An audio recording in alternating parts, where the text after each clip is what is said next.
Welcome back for day 2 of believing I'm a millionaire before my bank account says I am. Are you ready for something that's going to blow your mind about why you're stuck in the rat race? Your nervous system was designed 100,000 years ago when scarcity was literally life or death. And back then, if you didn't have enough food stored for the winter, you died. If you took too many risks, you died.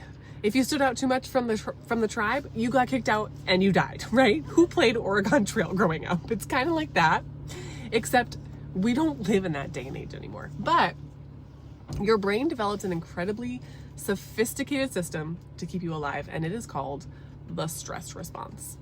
So every time your ancestors faced danger or potential danger, their bodies would flood with stress hormones. This is cortisol, adrenaline, right? Preparing them to fight or flee or freeze.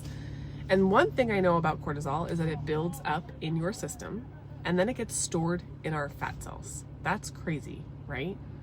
I learned this because in 2018, I was diagnosed with adrenal fatigue. My entire body and way of thinking was jacked up from all of the hustling and all of the misaligned thinking. I thought I had to work harder to get ahead. I thought I had to work more hours to make more. And actually, I was doing the opposite and preventing myself from growing my wealth container. Fast forward to today, that same nervous system that we primed for fight or flight is still running our show. Did you know, also, fun fact, that these thoughts and beliefs run 7 generations deep? So if your grandparents lived through the Great Depression, when food was actually scarce and they had to ration everything, that's also in your parents' DNA, which is also in your DNA. But don't worry, because we're gonna rewrite that. So every time you think about leaving your safe job, danger, stress hormones flood your system. Every time you consider launching something of your own, threat detected, your body goes into complete survival mode. Every time you imagine going against the grain and being different, you get a big fat warning. Your ancient brain screams, "This is too risky." And this is why we procrastinate on the big moves. This is why we play small, even when we know that we are capable of more. Your body is literally thinking that it's keeping you safe at your current income level and protecting you from death. That's what's going on, okay? But here's the irony. That same stress response that kept your ancestors alive is now the very thing that's keeping you broke.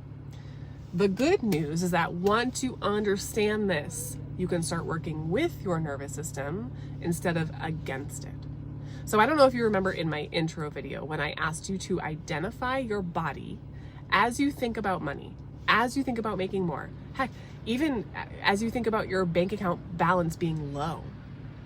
What did you notice? Maybe your shoulders went up to your ears, you got a tense knot in your stomach, you just felt overwhelmed.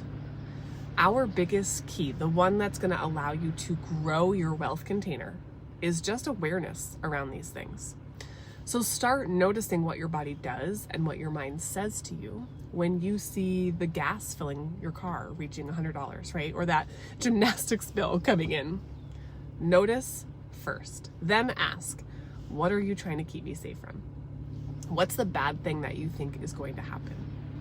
Then you just recognize your thoughts and your feelings and your physical body reactions, and you thank them for thinking they're trying to keep you safe, and then you just let them know, hey, I found a better way.